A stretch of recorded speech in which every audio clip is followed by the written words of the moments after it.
Olá, bem-vindos ao programa A Conversa Com. Hoje vamos conhecer um investigador premiado, também o cofundador do Instituto Português da Face e alguém que é especializado em disfunção da articulação temporomandibular. Hoje vamos falar com o Dr. David Ângelo. Olá, obrigado por nos receber. Vamos começar por conhecê-lo. Claro que sim, obrigado pelo convite. Hoje vamos recuar alguns anos e vamos começar por conhecê-lo quando tinha 14 anos. Okay. Porque vamos falar mais à frente sobre medicina, mas quando tinha 14 anos era mais o design de moda, era mais o estilista, era mais essa a sua área. A verdade é que o meu irmão mais velho, o Pedro Ângelo, ele é arquiteto. E então eu desde pequeno que tinha a experiência de passar algumas temporadas no Porto, ele estudou no Porto, e ele estava lá a montar os seus projetos de arquitetura e eu era quase o ajudante dele, não é? E isso acabou por deixar-me quase a semente de tudo o que fosse design, tudo o que fosse arquitetura.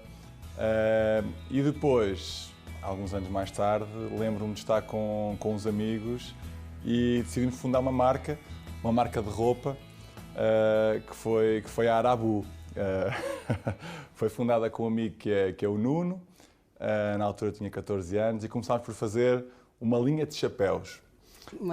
E então a verdade é que eu tinha o porta-bagagens do carro do meu pai cheio de chapéus, e oferecia os chapéus todos a toda a gente, e a verdade é que houve ali uma altura em que toda a minha família, quando eu ia a uma festa, andava tudo com chapéus da Arabu, o que acabou por ser muito engraçado.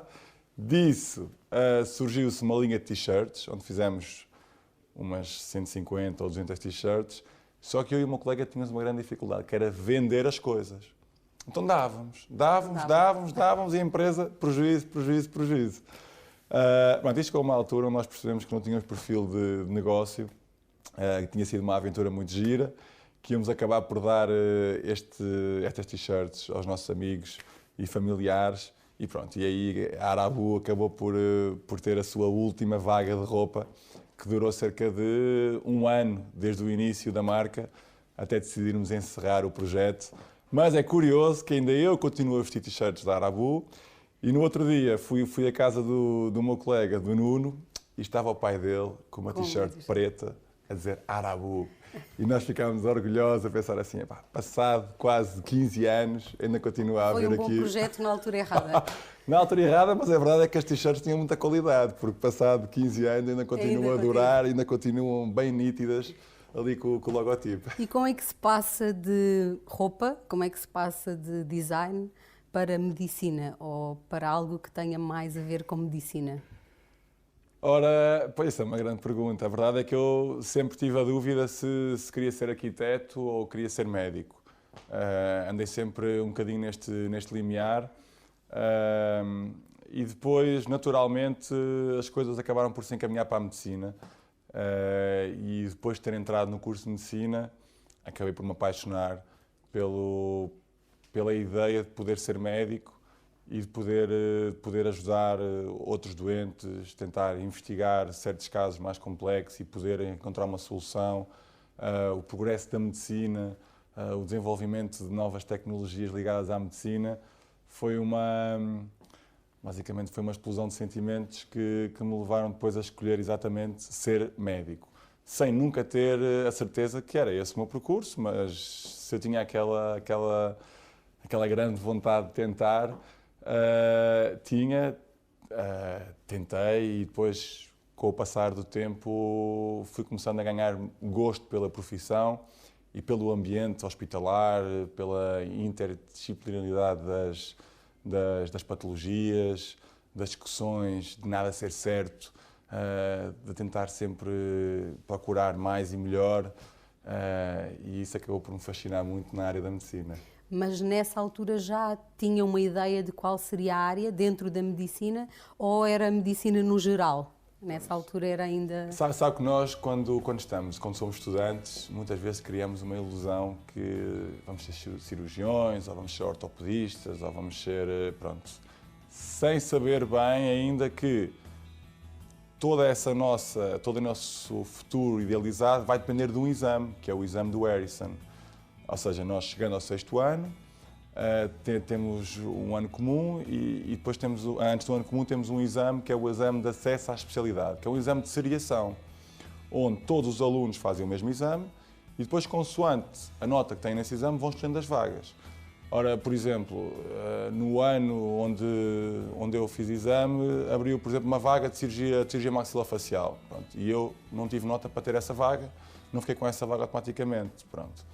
Abriram 6 vagas de cirurgia plástica.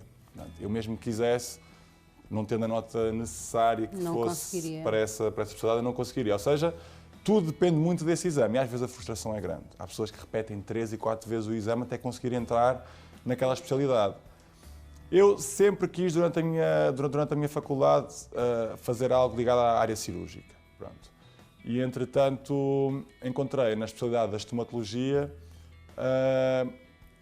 a vertente cirúrgica com a vertente médica. E achei depois que seria uma boa hipótese e, sobretudo, experimentar. Pronto, já que tinha nota para entrar em estomatologia, entrei, fiz o primeiro ano e comecei a gostar da especialidade. Pronto, e então aí seguiu-se essa minha vertente na área da estomatologia, onde depois, pouco a pouco, me fui diferenciando na área da articulação temporomandibular. Já nessa altura, ou assim que terminou o curso, já estava aquele seu lado do empreendedorismo a pensar qualquer coisa que eu possa fazer para ajudar não só os pacientes, mas os meus colegas ou aqueles que estão a estudar. E aí surgiu uma nova empresa com um outro amigo. Correto, é verdade. Foi nessa altura, eu lembro perfeitamente de estar a fazer um estágio no Hospital de Castelo Branco e, entretanto, estava a fazer urgência, estava a acompanhar a urgência, que é o termo mais correto, e um dos cirurgiões diz-me: olha, sabes suturar? E eu, mais ou menos, vais tu suturar aqui este doente. E era um senhor com uns 70, 80 anos, que tinha uma ferida na cabeça.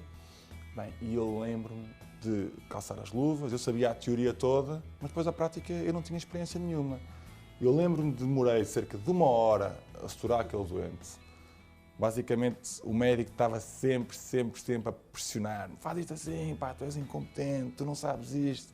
E eu saí de lá todo encharcado, dei 5 ou 6 pontos e foi o maior trauma da minha vida. E eu disse assim: eu tenho de aprender a suturar rapidamente.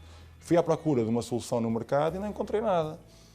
Partilhei esta minha experiência com um colega meu, com o Miguel Nunes, e então, basicamente, desafiei-o a fazermos um protótipo de um kit de cirurgia onde nós pudéssemos aprender.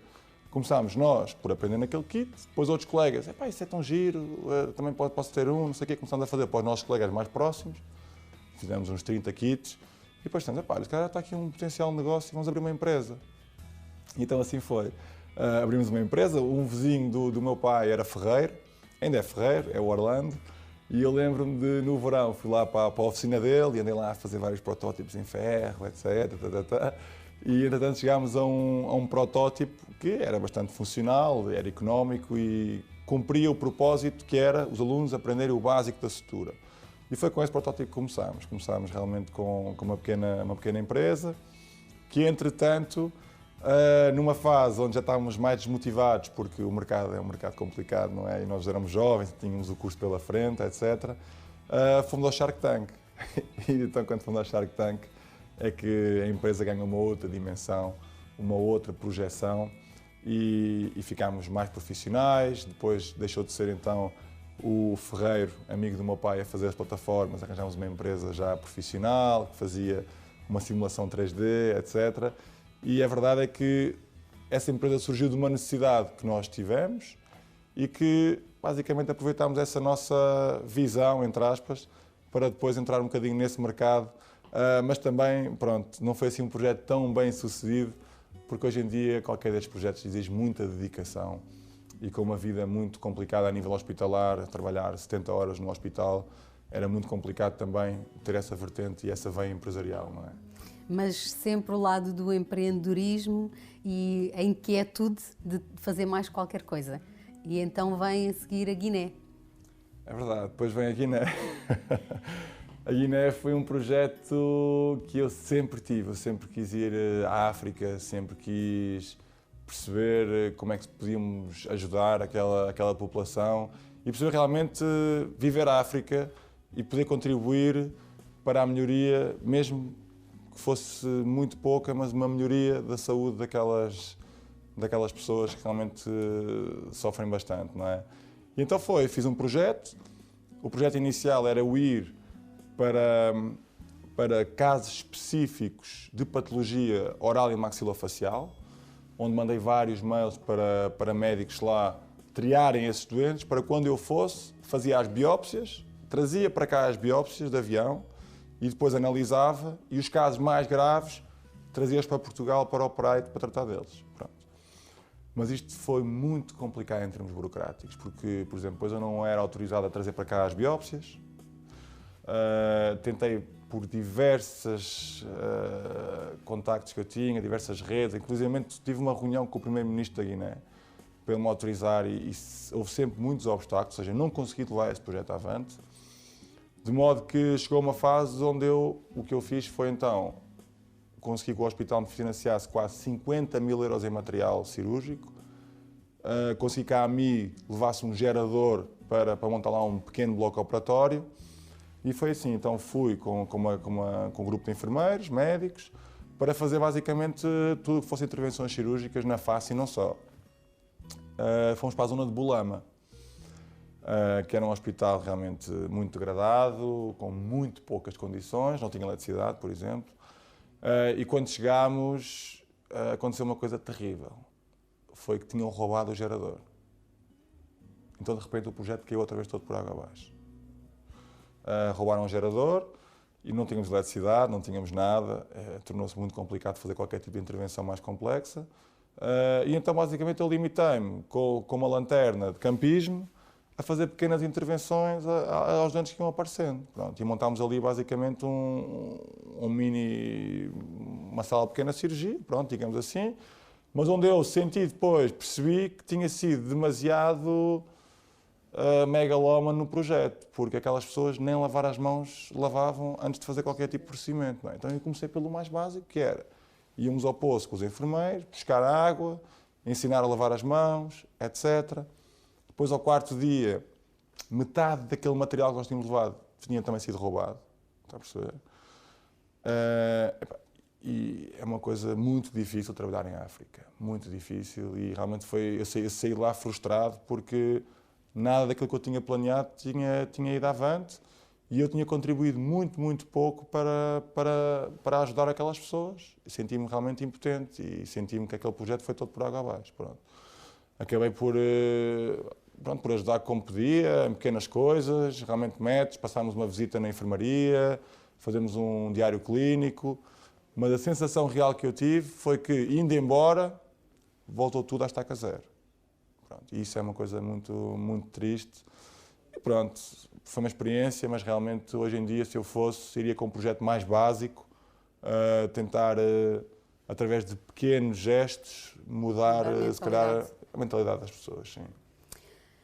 Além de tudo isto, passou por vários lugares, Leiria, trabalhou com pessoas de Leiria, Setúbal também faz parte do seu currículo, é verdade. Lisboa, vários lugares por onde passou e depois chegamos até aqui, onde estamos hoje, no Instituto Português da Face. Exatamente. Mas como é que surgiu esta ideia? É o cofundador? É verdade. Como é que surgiu a ideia de integrar num instituto tudo o que tem a ver com a face? Essa ideia, outra vez, surgiu de uma necessidade. De ter um serviço de excelência para os doentes, onde pudéssemos contribuir de uma maneira significativa na qualidade de vida dos doentes e tivéssemos um impacto.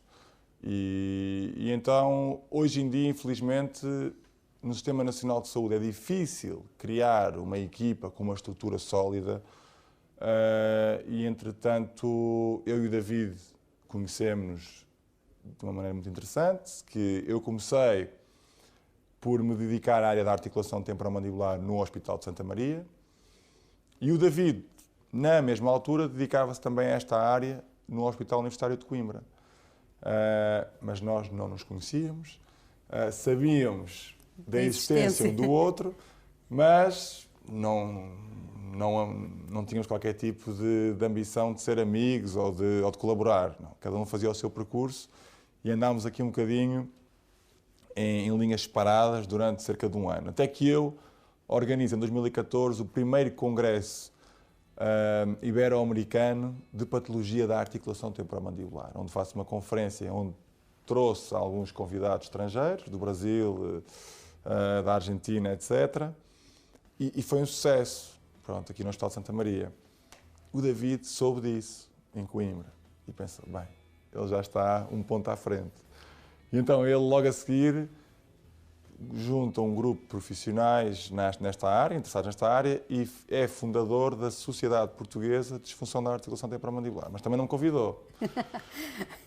Eu disse assim, fogo, estamos aqui realmente em duas áreas, Portugal é tão pequeno, se calhar o melhor é eu ir lá conhecê-lo. E então eu faço um pedido de um estágio no Hospital Universitário de Coimbra, um estágio de 3 meses. E quando chegámos, pronto, acabou-se qualquer tipo de competição e eu disse logo, olha, eu faço assim, a técnica que eu uso é esta. Começámos logo ali na sala de pequena cirurgia a partilhar conhecimento um com o outro e nesse próprio dia acabámos os dois a treinar no ginásio. Ele disse, olha, eu vou ao ginásio, queres vir comigo? E eu disse, vou. Fomos ao ginásio, depois jantámos, eu também estava sozinho em Coimbra. E achei logo o David uma pessoa realmente muito cordial, muito sério, muito acolhedor, não é? Porque ele não tinha nenhuma obrigação de fazer isto, até podia ser uma pessoa que dizia, olha, não vou passar confiança àquele que está Somos aqui. Rivais. Somos rivais, ele vem aqui só para espiar, mas não, ele foi super aberto e a verdade é que partilhámos ali muita informação e depois foi um crescendo. Vimos para o bloco operatório os dois, eu ajudava, dava opiniões, mostrava-lhe os artigos que queria fazer, ele também mostrava o que é que estava a fazer e daí começou a criar-se uma amizade. Pronto. Uma amizade e também um respeito profissional. Pronto. Eu lembro-me depois, de passado uns 6 meses, tinha uma doente privada e convidei-o para vir ajudar-me. Olha, David, eu vou fazer uma cirurgia bastante complexa, na altura era uma artroplastia com uma condilectomia. Gostava que tu me viesse ajudar. E ele disse, então eu vou ajudar-te. Pronto. Ele veio, eu paguei-lhe para ele me vir ajudar.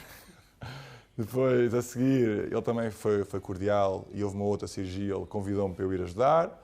E andámos nesta troca de serviços, se calhar durante 6 meses, onde a nossa relação foi sempre crescendo. Depois íamos falando, ligávamos um ao outro, íamos a congressos juntos, etc. Trocando ideias sempre. E chegava à conclusão que em Portugal não havia realmente um centro de referência nesta área. E depois isso era tema de debate. Íamos jantar e dizíamos, não existe em Portugal um centro onde as pessoas tenham um problema, possam ir e sintam realmente que existe aqui uma equipa à volta deles, centrada no doente. Então nós começámos logo a ir com uma filosofia, que é hoje a filosofia do IPF, que é uma estrutura que está centrada só no doente. Não está centrada no médico, não está centrada no espaço, não, está centrada no doente. E então começámos com essa ideia, que foi amadurecendo, e passados, se calhar, 7, 8 meses, decidimos, olha, vamos fundar uma empresa, vamos fundar o Instituto Português da Face. E assim foi. Na altura, eu trabalhava em Setúbal, o David trabalhava em Coimbra, e basicamente o Instituto Português da Face era um part-time que nós tínhamos. Quando tínhamos algum doente privado, éramos a entidade privada, eu e o David éramos o Instituto Português da Face. Pronto. O Instituto foi crescendo, crescendo, até que houve necessidade de eu ficar a tempo inteiro no Instituto. Eu saí então da função pública e dediquei-me a 100% ao Instituto, onde comecei a desenhar protocolos. Hoje em dia um doente que entra aqui tem um protocolo de seguimento muito rígido, onde é preciso ver 1 ou 2 telefonemas logo no seguir ao pós-operatório, no pré-operatório. fazemos coaching, quando temos uma psicóloga que está sempre em cima dos doentes, enviamos mensagens, enviamos vídeos. Ou seja, o doente nunca, e isto é o que o doente diz assim, eu nunca me senti abandonado durante o tratamento. E isto é uma coisa que não existe, porque normalmente o cirurgião opera e depois, à partida, deixa de seguir o doente. E eu tenho orgulho em ter uma equipa que ainda no outro dia estava a almoçar com um membro da minha equipa e estava-me ela a dizer, olha, estou aqui a falar com um doente que o professor operou há 2 anos e meio. Ou seja, 2 anos e meio, eu normalmente faço avaliações depois anuais, ainda continua a haver uma ligação com o Instituto, com a equipa. As pessoas sentem que estão numa família aqui dentro. E essa foi a filosofia base do IPF, foi encontrarmos uma estrutura focada no doente. E eu digo isto muitas vezes a brincar, mas é verdade. Se eu fosse doente, eu gostava de ser operado pelo IPF e no IPF, porque eu ia ter um tratamento de excelência, pronto, que eu nunca vi igual. E já estive em vários sítios na Europa, mas nunca vi este tipo realmente de cuidado. E agora, para sabermos exatamente o que é o IPF, ou Instituto Português da Face.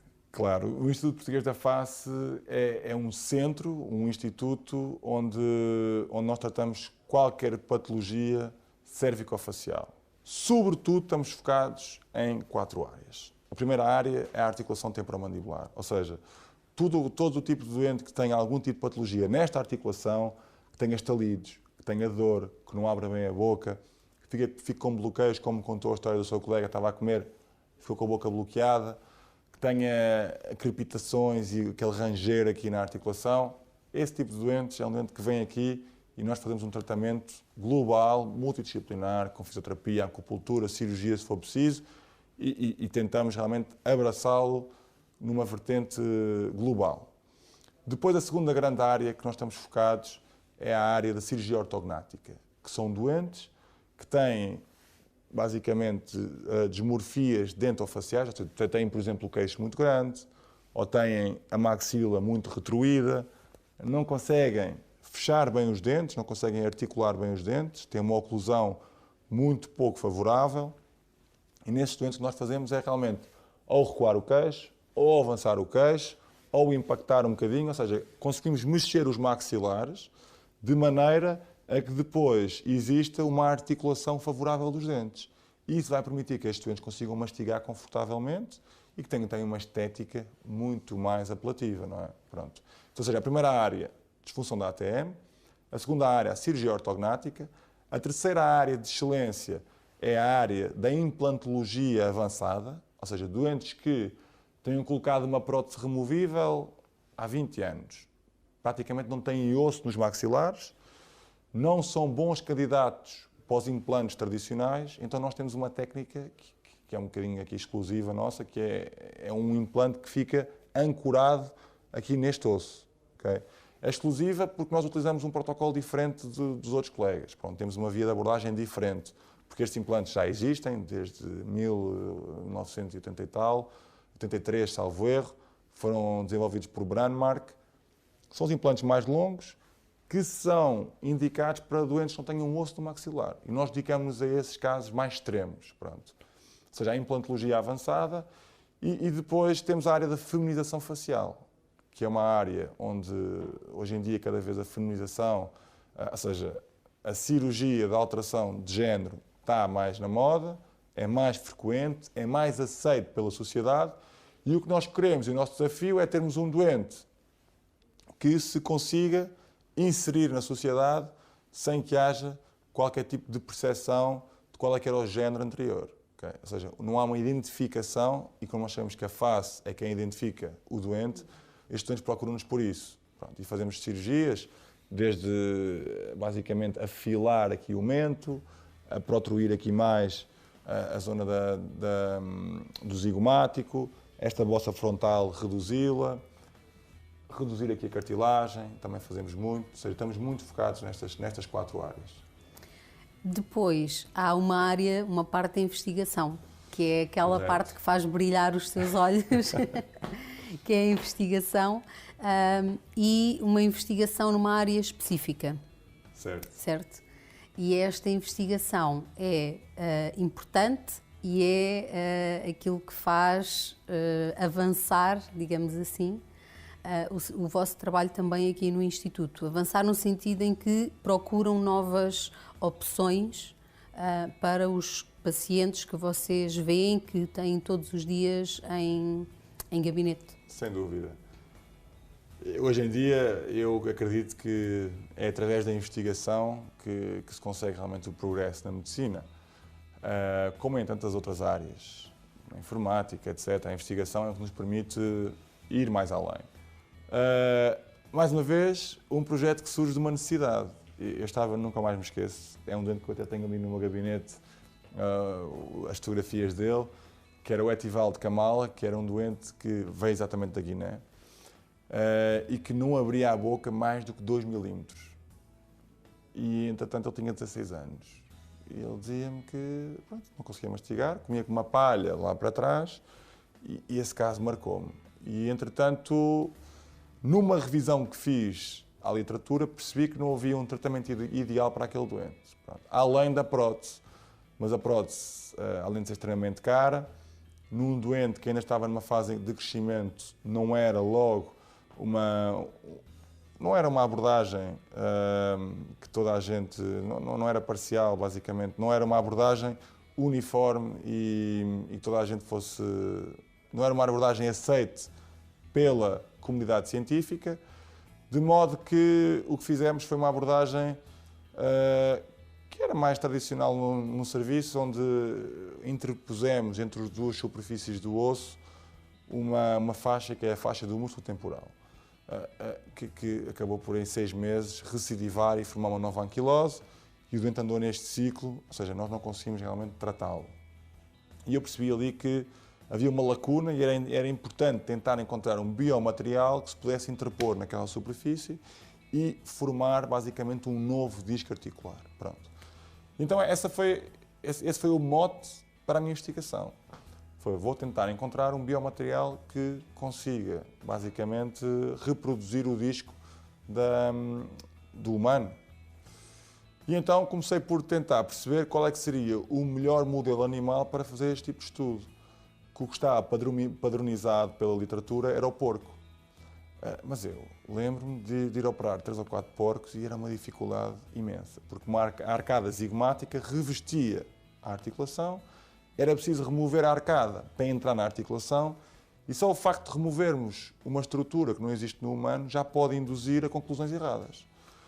Então comecei a avaliar vários animais. Eu lembro-me de levá-la para casa coelhos, a pedir a minha mãe para comprar o coelho e eu dissecava o coelho lá em casa.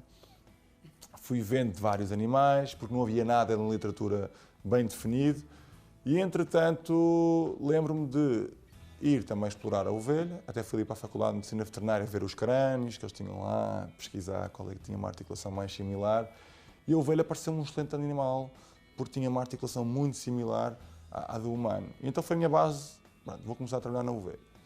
E comecei por pesquisar, comecei por simular cirurgias, primeiro em cadáveres de ovelha, depois numa ovelha mais a sério, numa ovelha já real, anestesiada, e vi que o acesso cirúrgico era ótimo. Ou seja, para um cirurgião é muito importante ter um acesso cirúrgico similar ao do humano. É um primeiro fator determinante.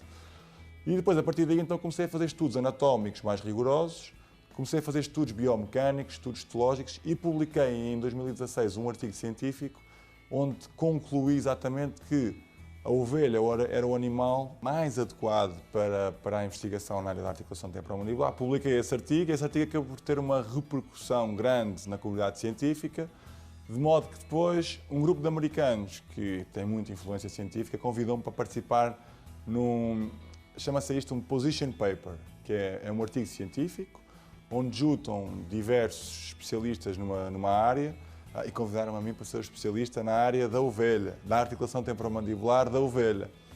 E onde uma das conclusões desse artigo foi que o modelo a considerar em área cirúrgica da articulação devia ser a ovelha. Pronto.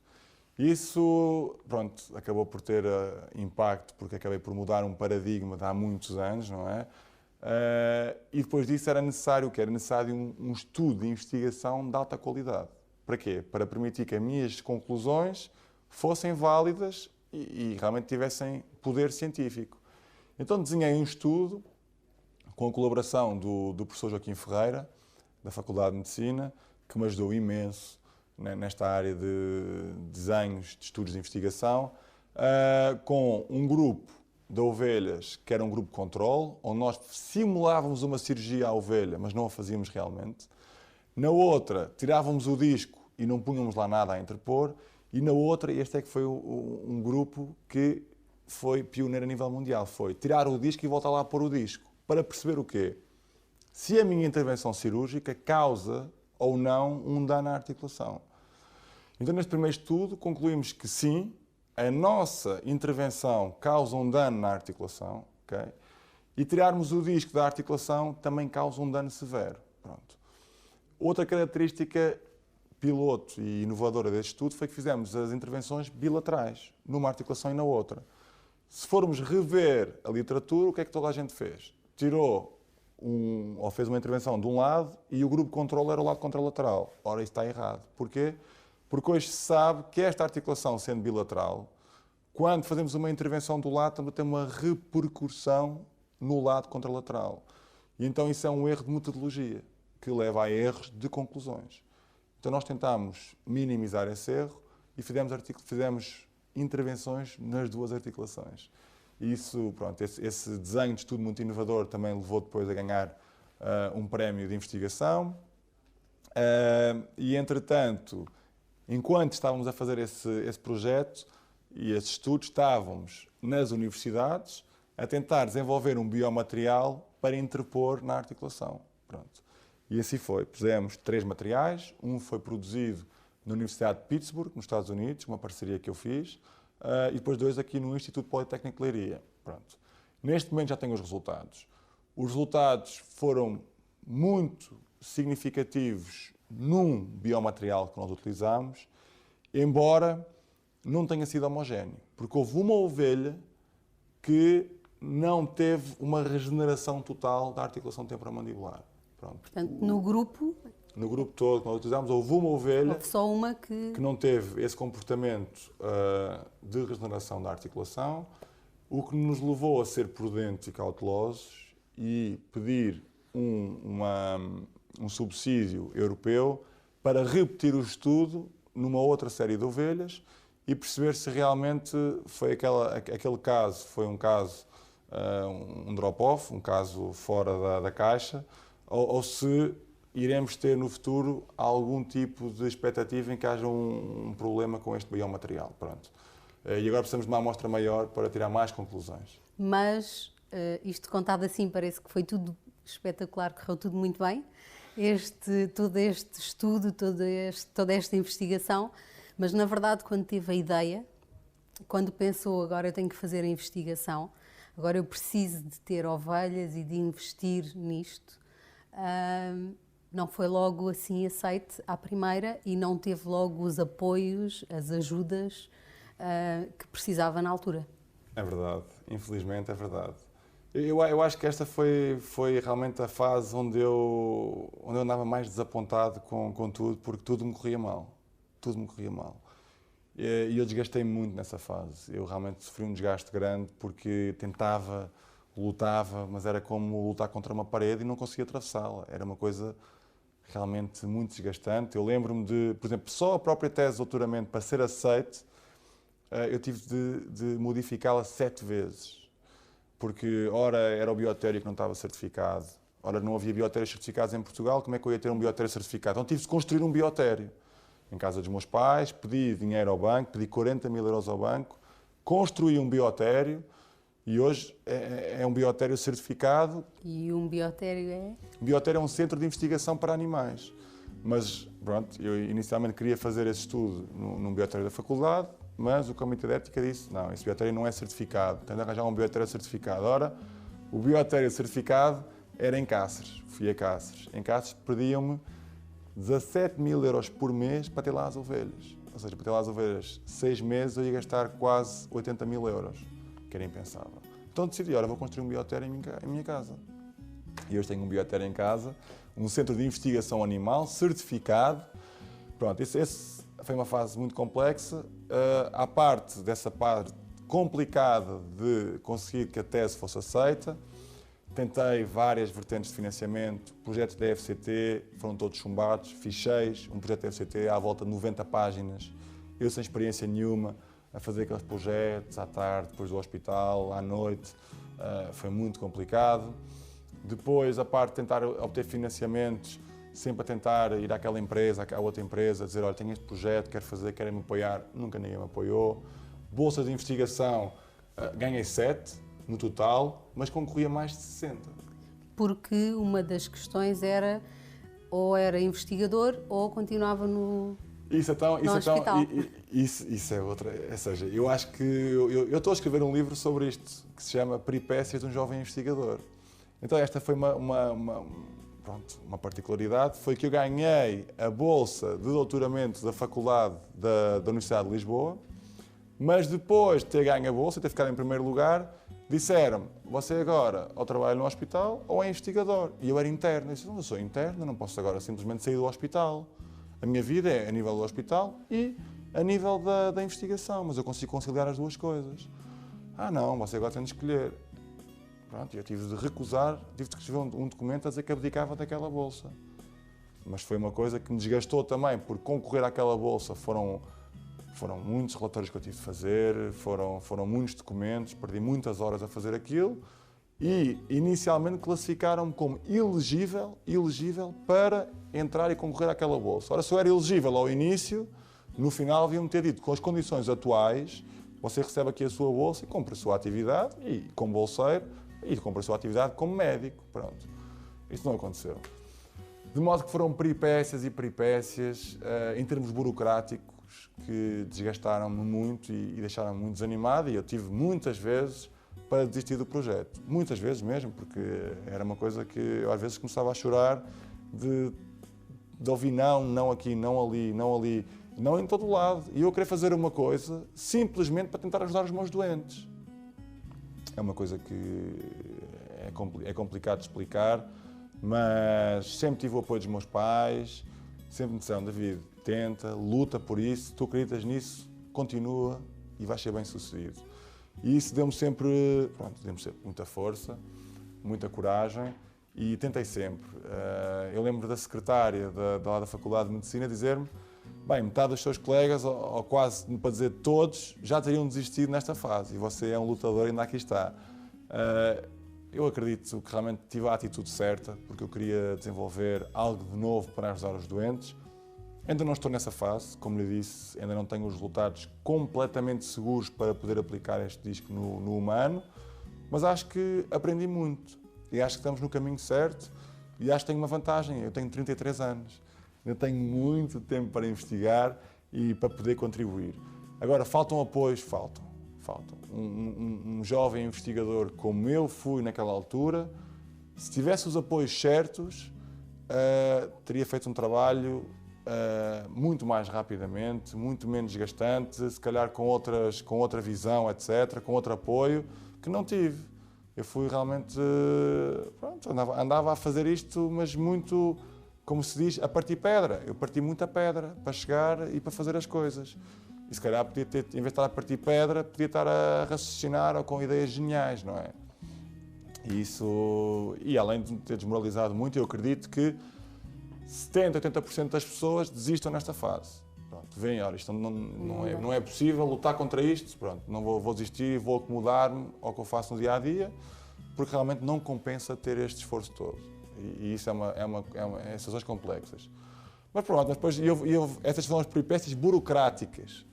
Mas depois as peripécias do terreno. E essas eu tenho saudades e adoro.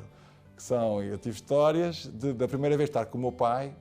Eu tenho uma coisa que lhe vou contar, que é, eu acordava às 4 da manhã, durante o internato, para ir até a casa dos meus pais, montar uma câmara de filmar à frente das ovelhas e ficar à espera que elas ruminassem. Porque eu estava a avaliar a ruminação e ficava até às 7 da manhã, depois às 7 da manhã vinha outra vez para Lisboa e vinha trabalhar. E andei nisto durante quase 2 anos. Fora as cirurgias que eu tive de programar. Pronto, isto foi realmente, eu hoje recordo isto com nostalgia, mas foi uma fase terrível, onde acordar às 4 da manhã, pôr-me no carro, chegar lá ao biotério, ficar a olhar para as ovelhas, com um café à frente, e elas não ruminarem, e eu ficar assim, vim aqui mesmo perder o meu tempo. Vamos embora, amanhã é outro dia. Vinha aqui para Lisboa, trabalhava. Isto foi uma canseira grande. Mas há duas histórias que eu quero contar, porque são histórias que eu acho imensa graça e que não as quero perder da minha memória. Uma delas era, íamos transportar as ovelhas, já com as medições todas feitas, as ovelhas que para mim valiam milhares de euros, não é? Para a Faculdade de Medicina Veterinária para fazer as cirurgias. E eram 5 da manhã, estava a chover torrencialmente, e uma das ovelhas foge. Bem, e o meu pai diz assim, deixa ir, olha, não sei o quê, não te preocupes. E eu, deixo ir, então isto arruina-me já o estudo todo. Não. Então eu fui a correr atrás dela, eu corri 6 km atrás daquela ovelha e vencia pelo cansaço. Então eu de botins, a chover torrencialmente, 5 da manhã, ainda era de noite, eu à procura de uma ovelha Black Merino preta. Bem, a sério, aquilo foi de rir. E eu lembro de chegar para aí 2 horas depois, com a ovelha, todo cheio de lama, e digo assim, pai, está aqui a ovelha, põe aí no transportador. Fui cá tomar um banho e depois cheguei, pronto. Essa foi uma aventura gira. A segunda foi, normalmente os veterinários não estão habituados a reanimar este tipo de animais. Então estávamos numa cirurgia, já estávamos a meio da cirurgia, e uma ovelha tem uma paragem cardiorrespiratória. E para. E então ficou tudo, o anestesista ficou assim a olhar para nós, bem, olha, tem de arranjar outra que esta já morreu. E eu, não, isto não acredito, não pode ser. Então comecei a fazer reanimação, comecei a reanimá-la, a reanimar, e a ovelha não é que ela volta outra vez a ter frequência cardíaca e voltamos à cirurgia, ela ficou bem e sobreviveu durante 6 meses ao estudo.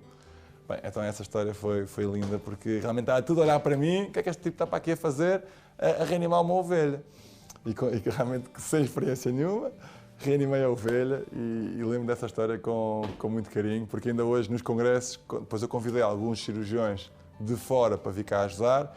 Ainda agora estávamos no congresso em Munique e estava o Florencio Monja a contar essa história lá ao jantar, do facto, o David reanimou uma ovelha sem ter experiência nenhuma, acreditou realmente que podia voltar lá a trazê-la à vida e fez. E isso lembra, pronto, deixa memórias engraçadas, não é?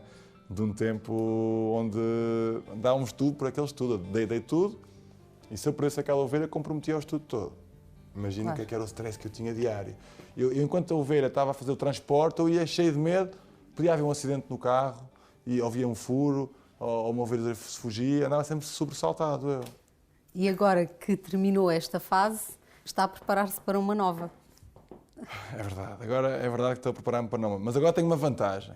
É que como houve muita gente que seguiu este meu percurso e ficou fascinada, eu já arranjei alguns colaboradores mais jovens que querem um bocadinho seguir o meu percurso e que estarão dispostos a acordar às 4 da manhã para ir filmar lá as ovelhas, não é? Eu já tenho o protocolo todo montado, já estarão dispostos a fazer isso para entrar um bocadinho nesta dinâmica da investigação.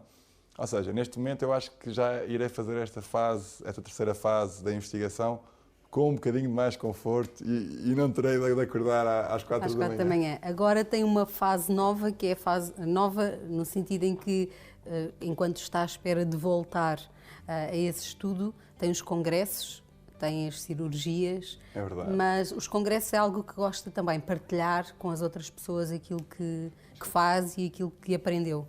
Acho que é fundamental.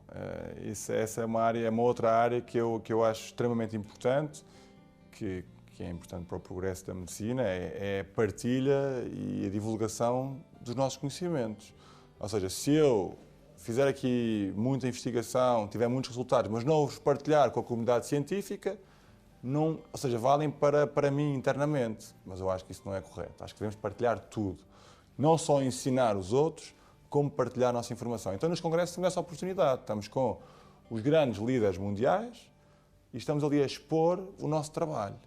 Estamos a dizer assim, eu tenho estes resultados.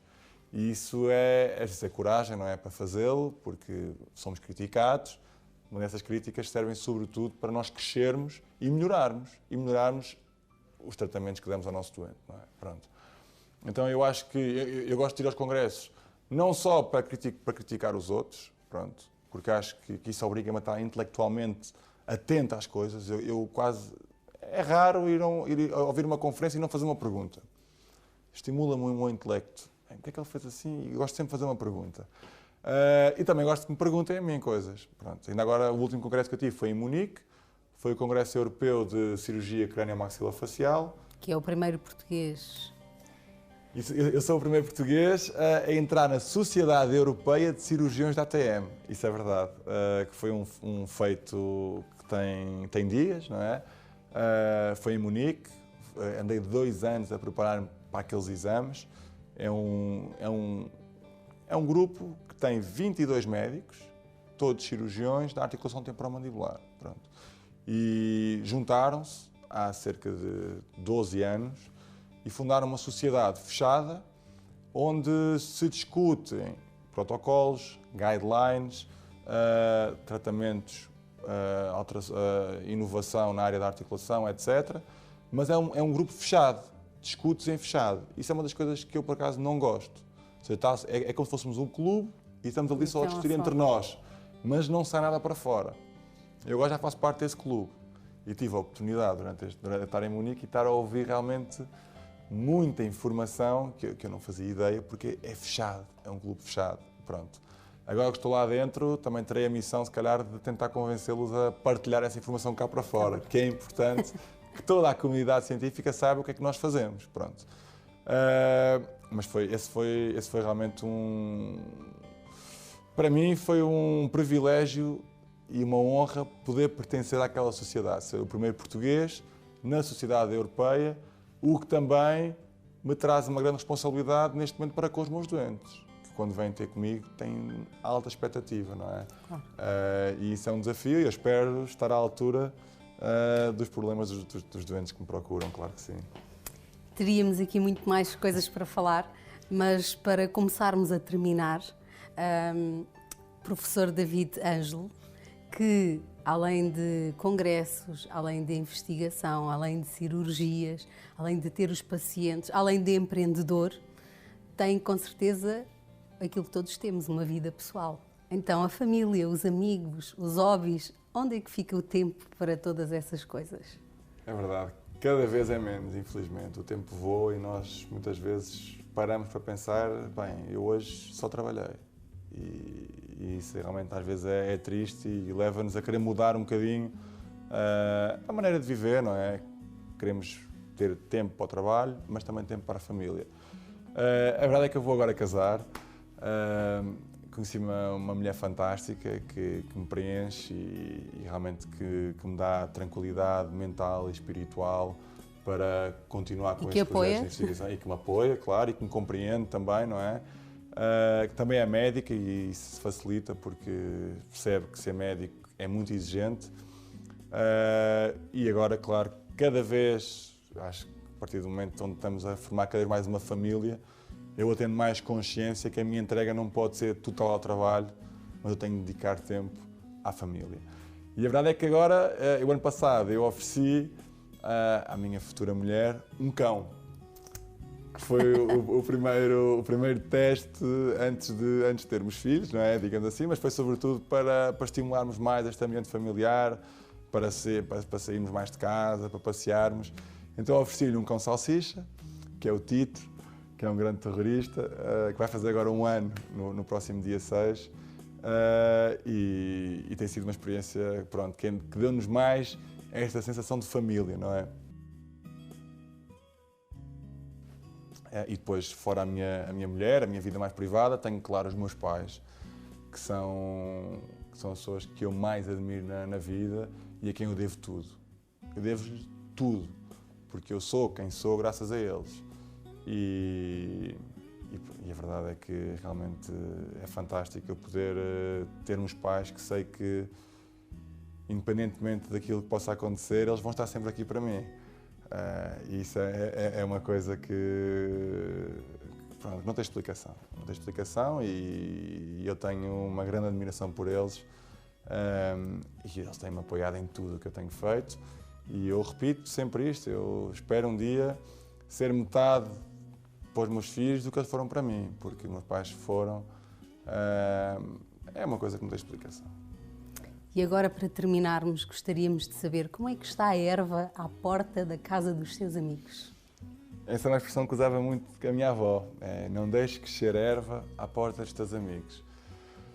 Eu faço um esforço, eu confesso. Eu, por exemplo, um dos esforços que eu faço é, sempre que vou no carro, numa viagem, eu ligo aos meus colegas. Vou por ordem alfabética e vou vendo. André, já não falo com o André há muito tempo, vou ligar, pronto. E aí corto um bocadinho da erva. Depois vais, Manel, já não falo com o Manel há muito tempo. Ligo um bocadinho ao Manel, como é que estás? Tento fazer isso.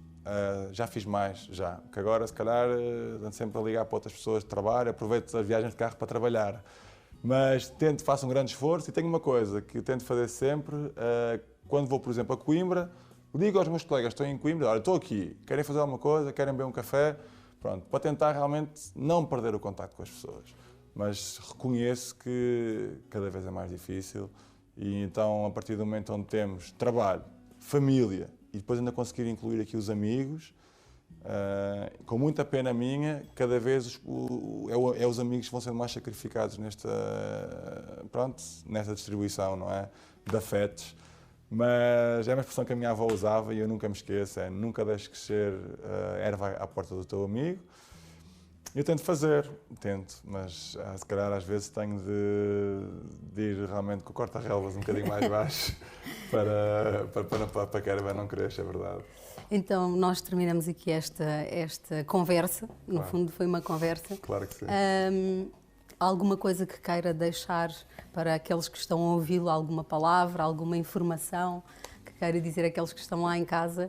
Eu acho que há 3 ou 4 mensagens que eu gostava de deixar. A primeira é o facto de sermos muito persistentes e acreditarmos naquilo que estamos a fazer, não é? E não desistirmos. Eu acho que isso é fundamental para quem quer ter sucesso.